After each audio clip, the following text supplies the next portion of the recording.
दोस्तों आज की ये वीडियो वाकई में अनोखी है क्योंकि इसमें हम आपके मिडिवल डेज के कुछ सबसे ज्यादा रहस्यमयी और हैरान कर देने वाले ऐसे डार्क सीक्रेट्स के बारे में बात करने वाले हैं जिनके बारे में शायद ही आपने पहले कभी सुना हो। तो चलिए बिना वक्त गवाए शुरू करते हैं आज की इस मजेदार वीडियो को। Number 10, the black nights.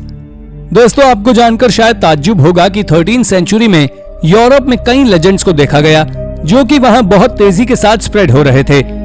आपको बता दें कि साइंटिस्ट इन लेजेंड्स को द ब्लैक नाइट्स के नाम से जानते हैं, लेकिन हैरानी की बात यह है कि ब्लैक नाइट्स ने लोगों को नुकसान पहुंचाने की बजाय उनकी हेल्प की है, जैसे कि सिटीज को करप्ट किंग से प्रोटेक्ट और साथ ही इविल्स के साथ फाइट की। इसके बाद से ही इनके मिडिल एजेस में काफी चर्चा होने लगी। हालांकि कई एक्सपर्ट्स का मानना है कि फर्स्ट लेजेंडरी ब्लैक नाइट हो ना हो एशर द किंग थे, जिन्होंने पहले भी कई नाइट्स को स्वॉर्ड्स की फाइट्स में अकेले ही हराया हुआ था। और इन ब्लैक नाइट्स के बारे में कहा जाता था कि ये एक जगह से दूसरी जगह घूमते रहते थे। Number 9, the philosopher stone.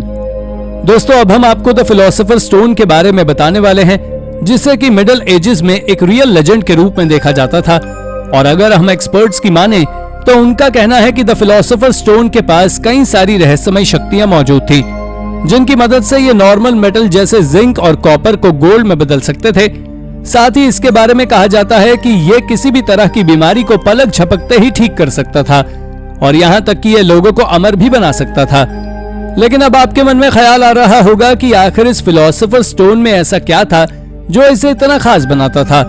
तो आपको बता दें कि ये कोई फिजिकल स्टोन नहीं है, बल्कि एक प्रकार का मिनरल या फिर कोई सब्सटेंस हो सकता है। लेकिन इसके बारे में मॉडर्न साइंस का कहना है कि द फिलोसोफर स्टोन जैसी चीज कभी एग्जिस्ट ही नहीं करती होगी। Number 8, the legend of Magonia. दोस्तों अब हम एक ऐसी सिविलाइजेशन के बारे में बात करने वाले हैं जो कि धरती पर नहीं बल्कि बादलों में रहा करती थी। जी हाँ, और इस सिविलाइजेशन का नाम मैगोनिया बताया जाता है। आप जान ले कि इस जगह को जितना सुंदर बताया गया है, साथ ही उसे उतना ही मिस्टीरियस भी बताया गया है। इसके बारे में सबसे पहले एक Spanish born priest Agobard of Lyon ने बताया था, जिन्होंने इसके बारे में आज से 1200 साल पहले ही लिख दिया था। और ये अर्ली 800s में कैरोल इंडियन बिशप थे। और तो और इन्हें कई ट्रेटिसेस का ऑथर भी माना जाता है, जिनमें स्पेनिश एडॉप्शनिज्म, ज्यूइश रिलीजियस प्रैक्टिसेस भी शामिल है। साथ ही अगर हम बात करें मैगोनिया की, तो ये मिडिवल हिस्ट्री की कुछ सबसे वियर्ड मिस्ट्रीज में से एक है, क्योंकि हमारे पास मैगोनिया से जुड़े कोई भी रिकॉर्ड्स मौजूद नहीं है, सिर्फ और सिर्फ प्रीस्ट एगोबर्ट के द्वारा बताई गई बात के।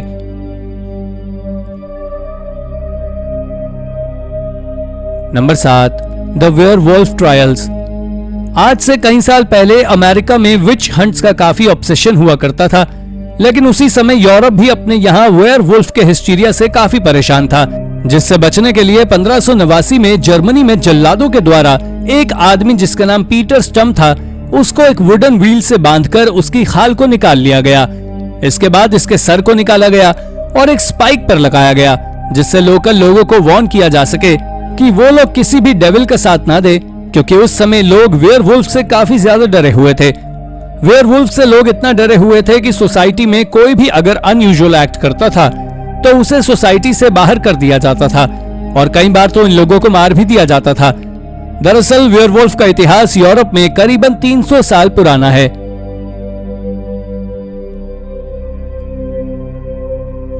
नंबर 6, द स्ट्रेंजनेस ऑफ जेन शोर। आपको जानकर ताज्जुब होगा कि एलिजाबेथ जेन शोर अपनी डेथ के सदियों बाद भी काफी फेमस है, क्योंकि वो इंग्लैंड के किंग एडवर्ड 4 की मिस्ट्रेस थी। ये अपने चार्म, इन्फ्लुएंस और आउटरेजियस बिहेवियर की वजह से किसी को भी अपने पास मोहित कर लेती थी। एलिजाबेथ जिसको भी पसंद करती थी उसे वो किंग से अपनी इन्फ्लुएंस के दम पर बचा लेती थी, और वो जिससे नफरत करती थी उसे पूरी तरह डिस्ट्रॉय कर देती थी। लेकिन जब किंग एडवर्ड की डेथ हो गई तो चीजें बहुत खराब होने लगी और एलिजाबेथ को रिचर्ड 3 के हाथों आरोपी करार दिया गया। इसे पूरी लंदन की स्ट्रीट्स अपनी अंडरवेयर को उतार कर चलने की पनिशमेंट दी गई, जिसे हिस्ट्री की सबसे फेमस वॉक ऑफ शेम कहा जाता है। और इसके बाद इनकी मौत करीबन 82 साल की उम्र में बहुत ही अंधकार में हुई। Number 5, the eruption of mount Etna. दोस्तों 8 मार्च 1669 को दुनिया का सबसे वॉलेटाइल एक्टिव वोल्केनो सिसिली के एक आइलैंड पर इरप्ट हुआ और इस वोल्केनो का नाम माउंट एटना था। लेकिन आज से 4 सेंचुरीज पहले हुए इस वोल्केनिक एक्सप्लोजन को दुनिया के कुछ सबसे बड़े वोल्केनिक इवेंट में से एक माना जाता है। यह एक्सप्लोजन कितना भयानक था इसका अंदाजा आप इस बात से लगा सकते हैं कि इस एक्सप्लोजन की वजह से करीबन 20,000 लोग मारे गए थे और हजारों लोग बेघर हो गए थे। अगर हम माउंट एटना की बात करें तो कुछ रिकॉर्ड्स के अनुसार यह वोल्केनो 475 बीसी से मोस्ट एक्टिव वोल्केनो बना हुआ है और इससे पहले 1169 में भी ये वोल्केनो इरप्ट हो चुका है और तब इसने सिसिली के करीबन 15,000 लोगों की जान ली थी। खैर अंदाजा तो नहीं है कि कब तक, लेकिन ये वोल्केनो जल्द ही दोबारा इरप्ट हो सकता है। Number 4, the rat catcher. अगर आपको मिडिल एजेस में रहने का मौका मिलता तो आपको ये जॉब करने में शायद काफी मजा आता, क्योंकि मिडिल एजेस में सिटीज में काफी सारी बीमारियां रैट्स और कई छोटे छोटे एनिमल से फैलती थी। दोस्तों शायद ही आपको जानकारी हो कि उस समय इन एनिमल्स को पकड़ना एक बिजनेस बन गया था, जिसे बस कुछ गरीब लोग अपनी जान जोखिम में डालकर किया करते थे। इन रैट्स को पकड़ने का प्रोफेशन 1300 से शुरू हुआ था, जब पूरी दुनिया में ब्लैक डेथ फैला हुआ था और ये अपने पीक पर 19th सेंचुरी में इंग्लैंड में पहुंचा था। आपको बता दें कि जो लोग इन रैट्स को पकड़ने की जॉब करते थे उन्हें अपने घुटनों पर क्रॉल करके सीवर पाइप्स में जाना होता था और साथ ही कुछ लोगों ने अपने दिमाग का इस्तेमाल करके रैट्स की ब्रीडिंग कर उन्हें खुद पहले एक जगह छोड़ दिया और खुद ही पकड़कर वो पैसे कमाते थे। वैसे आपका इस अनोखे बिजनेस के बारे में क्या सोचना है, हमें कमेंट करके जरूर बताएं। Number 3, the forgotten killer. इस अजीब से बिजनेस के बाद अब हम दुनिया के कुछ सबसे पुराने किलर के बारे में जानने वाले हैं, जिसका नाम ड्रू शैंटर है, जो कि हिस्ट्री में रिकॉर्ड किए गए कुछ सबसे अर्लीस्ट सीरियल किलर्स में से एक है। साथ ही ये यमन का 30 सालों तक किंग भी रह चुका है, जिसने 490 एडी में राजगद्दी संभाली थी और इसके बाद से ही इसने मर्डर करना शुरू किया था। आप जान ले कि ये जिन लोगों को मारता था उसमें ज्यादातर रॉयल फैमिली और नोबल्स के यंग बच्चे होते थे, जिसे ये लालच देकर अपने घर ले जाता था और फिर उन्हें टॉर्चर करने के बाद नेकेड हालत में खिड़की से ही बाहर फेंक देता था। इसने कभी भी अपने जुर्म को छुपाने की कोशिश नहीं की थी। साथ ही जो भी इसके खिलाफ जाने की कोशिश करता था उसे भी ये इसी तरह मौत के घाट उतार देता था।